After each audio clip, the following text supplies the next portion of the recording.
1 Coríntios capítulo 10, de 1 a 13, a ideia central e o contexto dessa passagem. Paulo ele usa exemplo das escrituras hebraicas, ou o que nós chamamos de Antigo Testamento, e compara a autoconfiança dos fortes.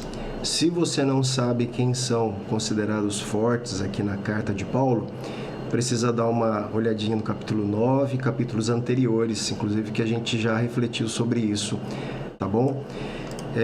Com a atitude dos israelitas. Então ele compara aqui a atitude dos israelitas do Antigo Testamento e com a atitude destes que eram considerados fortes na igreja de Corinto, tá bom?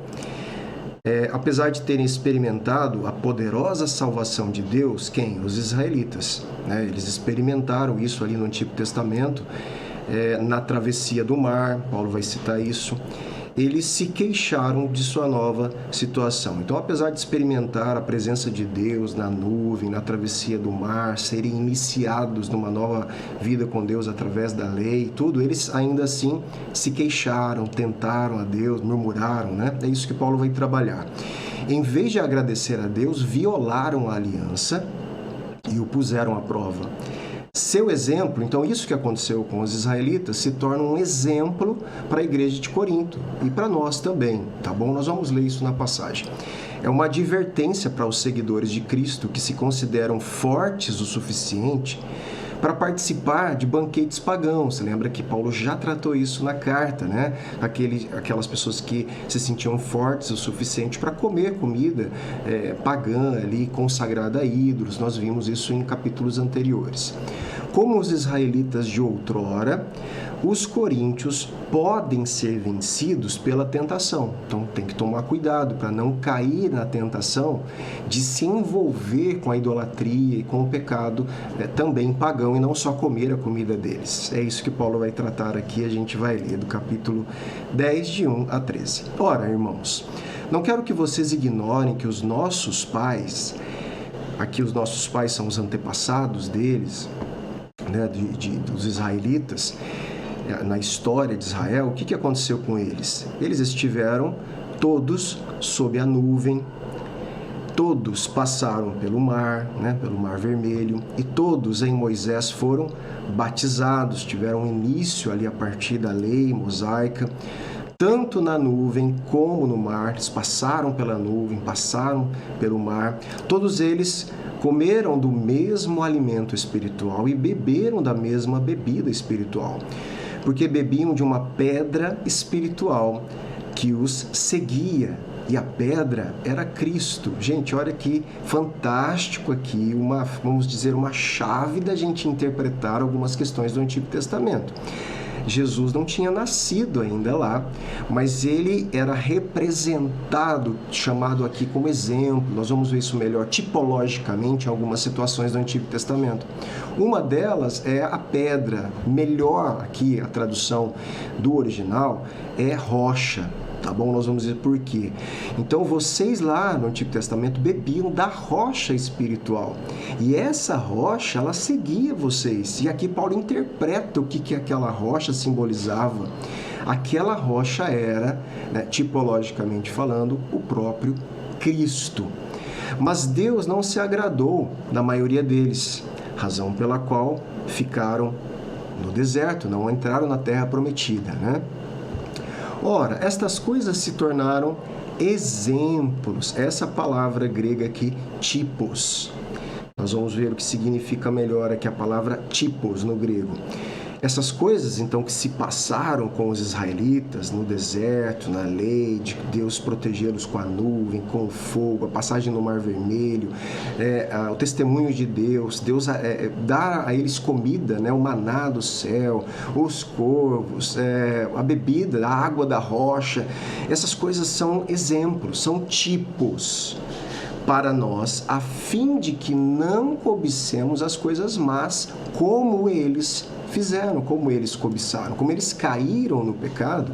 Mesmo Deus fazendo tudo e sustentando cada um deles, eles ainda assim caíram no pecado e cobiçaram as coisas dos pagãos, os ídolos, a idolatria, a imoralidade, tá? Então vamos lá. Rocha era um título bastante conhecido para Deus no Antigo Testamento. Paulo faz um paralelo entre a presença de Cristo entre os coríntios e a presença provedora de Deus lá no deserto. Portanto, é possível entender que Jesus, o Cristo, é a verdadeira rocha, capaz de saciar a sede da humanidade no deserto da existência humana. Então, aquilo que aconteceu lá no deserto, de Deus saciar a sede dos israelitas no meio do deserto através de uma rocha, é um tipo, é um modelo, uma maquete daquilo que ele faria de uma proporção muito maior através da verdadeira rocha que é Cristo, capaz, portanto, de saciar a existência humana, a sede existencial, né, e eterna do ser humano. Aí aqui, olha lá, o termo grego traduzido como exemplo é a palavra typos, aqui está transliterado, né? Que significa literalmente marca ou vestígio deixado por pancada ou pressão. Então a palavra tipo no grego significa um vestígio, uma marca deixada por pressão, por pancada. Então é uma imagem, uma impressão que foi feita, né, ali. Então vamos lá. Portanto, refere-se à imagem ou impressão. O acontecimento no deserto não é só um exemplo, mas uma marca na história de como Deus opera.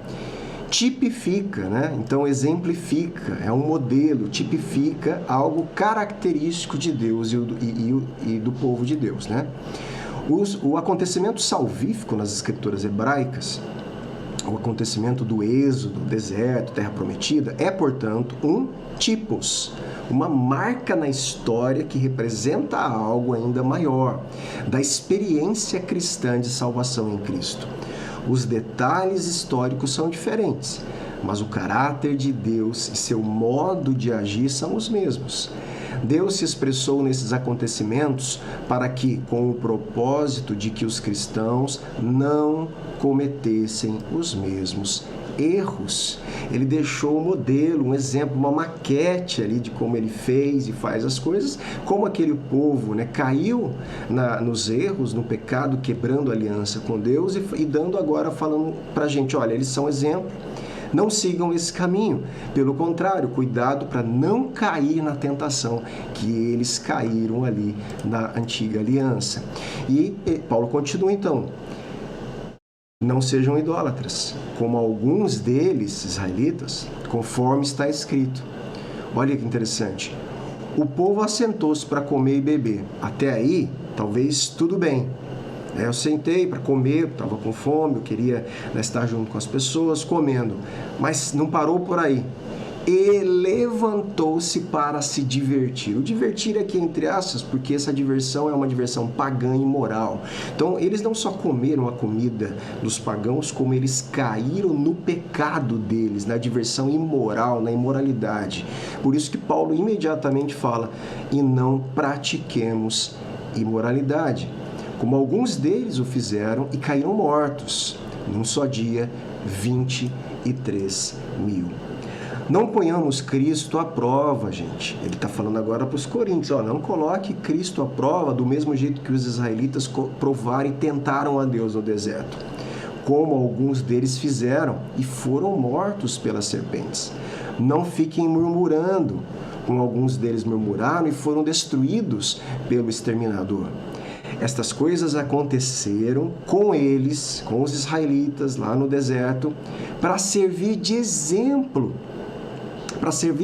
para a igreja de Corinto, para servir de exemplo para a igreja cristã hoje, para mim e para você. E foram escritas como advertência a nós, para quem o fim dos tempos tem chegado. Por isso, aquele que pensa estar em pé, veja que não caia. Então, quem acha que está em pé, cuidado numa exposição que você faz no mundo pagão, né, no mundo pecaminoso, para você não ser levado, então, a cair na tentação. O objetivo de Paulo não é lançar uma semente de dúvida que é acerca da fé, mas advertir para não tomar o amor de Deus por certo, sem levar em consideração a ira de Deus. É uma advertência para não fazer confusão entre autoconfiança e confiança em Deus. Ah, eu tenho muita confiança em mim. Não, a confiança é em Deus, tá certo? A nossa total dependência dele. E ele termina aqui: não sobreveio a vocês nenhuma tentação que não fosse humana. Mas Deus é fiel e não permitirá que vocês sejam tentados além do que podem suportar. Pelo contrário, juntamente com a tentação, proverá livramento para que vocês a possam suportar. Então não vem tentação a nós além da nossa capacidade de vencê-las, uma capacitação inclusive dada pelo próprio Deus. Portanto, cuide, vigie, para você não cair nas tentações que te levam a uma vida de idolatria, imoralidades, desejos, cobiças da carne que esse mundo oferece, para a gente poder manter uma vida cristã que glorifique realmente o nosso Deus. E para a gente encerrar então as considerações últimas aqui, desde as primeiras páginas das Escrituras, a fé em Deus é descrita como uma experiência relacional. O que é isso? A fé é uma experiência de se relacionar com este que você acredita e tem fé e coloca sua confiança. A fé cristã é relacional. Segue-se que a maturidade cristã se expressa como anseio por fortalecer o nosso relacionamento com Deus e como percepção da dependência dele, e não dependência da capacidade pessoal de realizar o propósito de Deus. Então, cresça no seu relacionamento pessoal com Deus e na sua dependência com Deus. E que Ele nos livre do mal, nos livre de toda a tentação e nos dê a força, a capacidade para vencer aquelas que vierem a nós. Amém? Deus abençoe vocês.